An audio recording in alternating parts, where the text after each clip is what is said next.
Hello everyone, welcome to another video. This one has been a long time in the making. I've been looking forward to this for a very long time. Today I'm filming a review on the Honda CBR 650R. I've had this bike for about a year and a half, so I feel like I'm qualified to tell you about it in some way or another. I'm very excited for this one. So let's just go on and start riding. I'll be doing a bit of a walk around later on and talk you through all the mods. First impressions, very low seat height, 810 millimeters, I believe. Nice and comfortable. I'm 5'10" and I have a 31-inch inseam. So, as you can see, able to flat foot, no issues. I can stand up. My knees are bent a fair bit. Let's get going.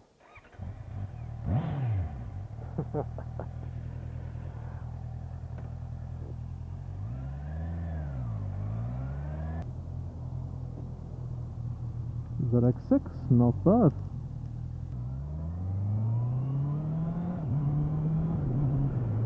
So, the Honda CBR 650R. I've had the absolute pleasure of living with this bike for the past year and a half, and I have loved every second of it. I'll be talking you through what I like, what I don't like, and just overall giving you my general opinion on the bike. I will be filming another review because this bike needs two of them. Because at the moment it has an A2 restriction on it. Later on in the year the restriction will be removed, and at that point I will be recording another review on the bike. Let's just filter through. Very good for filtering this bike, and that's neutral. Will it stay green? Please stay green, please stay green, please stay green, please stay green. Thank you. So let's talk about ergonomics. Comfortable bike, sporty riding position, but not full on super sport. I will ride this thing for a fair few hours before I need to stop and do a bit of stretching. The clip-ons, as you can see, they're slightly raised from the top yoke. Not by much, but slightly raised, and this makes a very, very big difference. The rear sets are not too high, they're nice and comfortable. I've never had any sort of knee issues. I've never felt particularly cramped on this bike, and it is absolutely lovely to ride. So far this bike has served me well for commuting, some twisty riding, for everything really.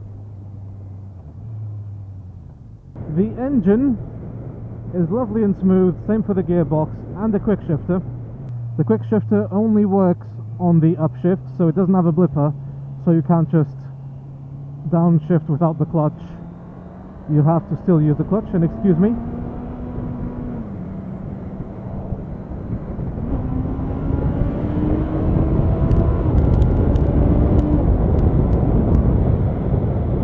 Plenty of passing power. Realistically, 47 horsepower is all you need. Like I was saying, the engine is nice and smooth. However, in between 8 and 9,500 RPM, the vibrations are very noticeable. It does vibrate. You feel it a lot on your hands and on your feet, and that is something that some people might find a bit bothersome. I've ridden on the motorway before for a few minutes in between that rev range, and yeah, it was not pleasant whatsoever. It was quite bad actually. I'm not really sure why it happens, because everywhere else the engine is really smooth, and it is an inline 4, so we'd expect this kind of engine to be just smooth all throughout the rev range, but apparently that's not the case. The suspension is nice and sporty.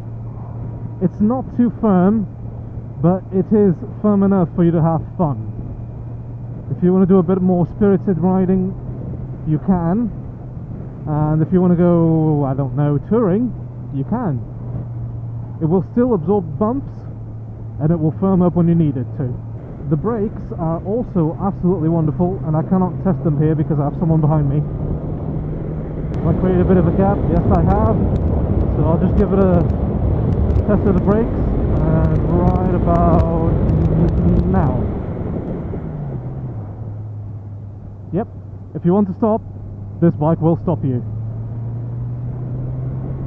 I have to say, however, I rode a oh, what was it called? Was it no, it wasn't Ninja.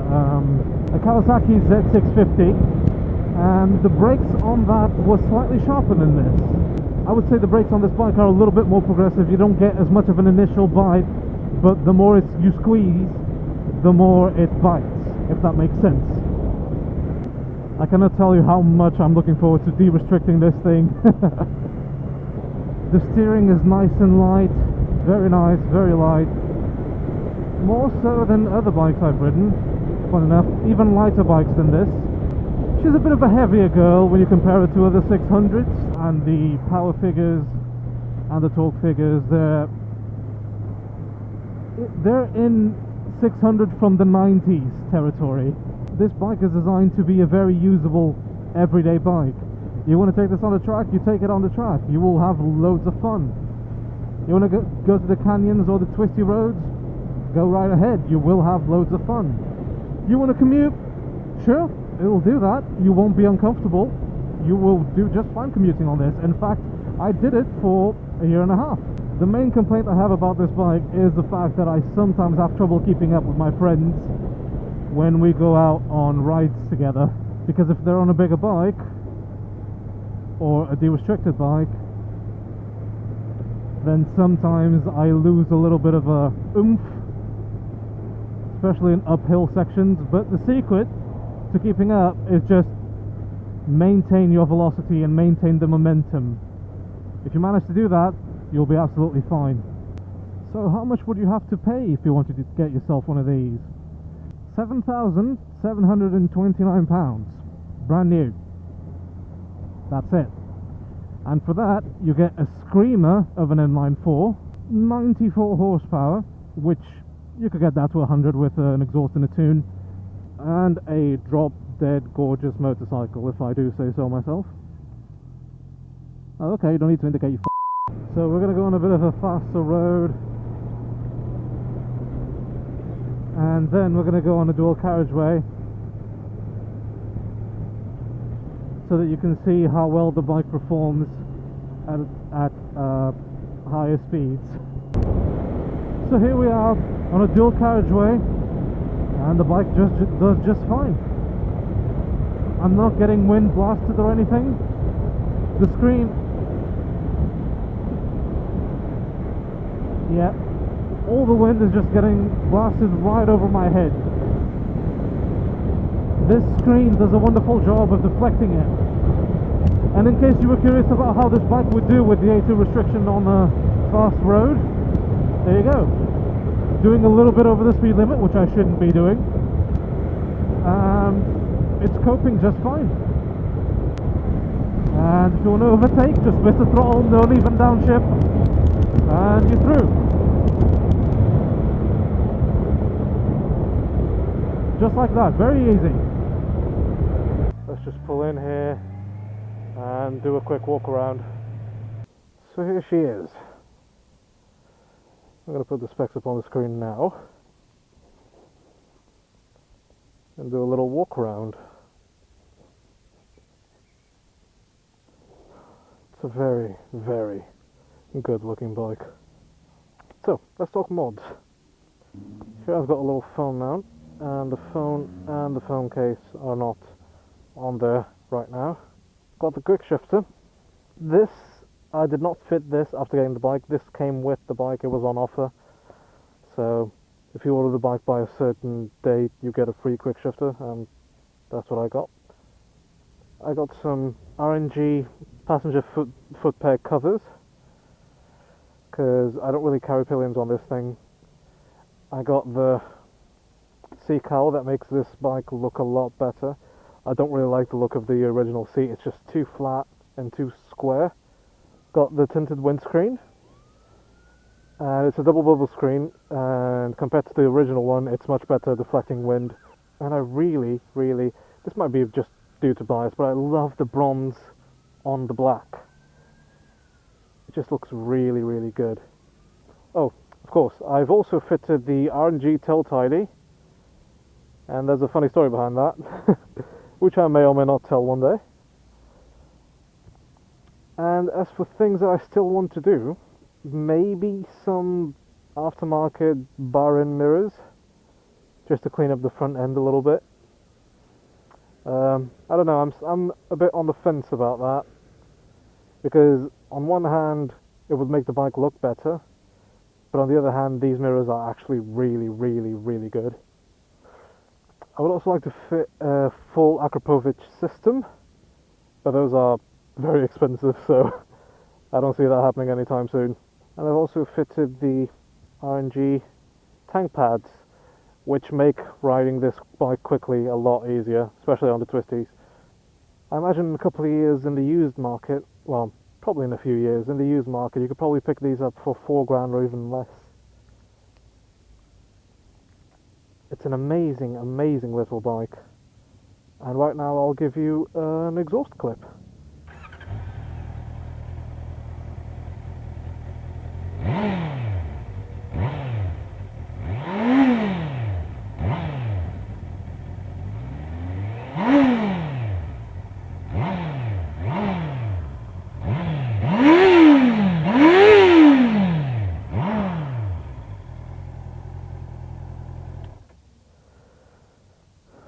There you go.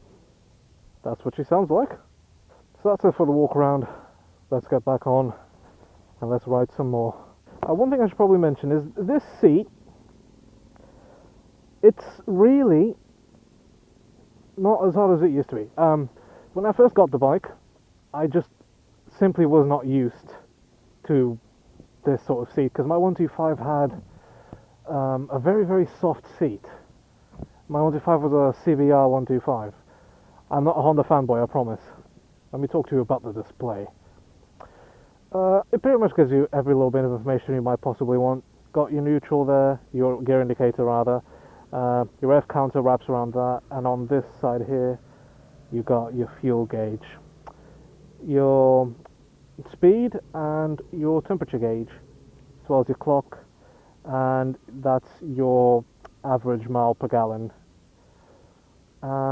These are the miles I've got on the bike. I've got nearly 6,000 miles. Let me just reset trip A, and yeah, you can get all sorts of functionalities on this, and I'll reset trip B as well. As far as electronics goes, it's a very basic bike. It only really has cruise control and ABS, but most bikes, all bikes by law, all brand new bikes by law are required to have ABS either way, so essentially it's got traction control. Right, let's get going. That exhaust does not sound bad for a stock bike, does it? So, to sum things up, let me give you what I like about this bike and what I dislike about this bike. Let's start with the dislikes actually. I don't like the brightness of the screen. This LCD dash is fine at night, and during the day, if it's not too bright out, it's also fine. But if you increase the brightness too much, it becomes a little bit difficult to read. The brightness of the sun, I mean, not the brightness of the screen itself. I do not like that indicator switch, but that's a bit nitpicky to be fair. It just feels a little bit flimsy and it doesn't always work like you want it to. I don't like the passenger pillion seat. It just looks horrible. It's too square and too flat. Does not look good at all. I also do not like the vibrations of the motor. I mentioned earlier how the engine vibrates a lot. Now, the likes. I absolutely love the looks of this bike. It looks absolutely gorgeous. In my opinion, it is the best looking Japanese sports bike on the market right now. I love that quick shifter.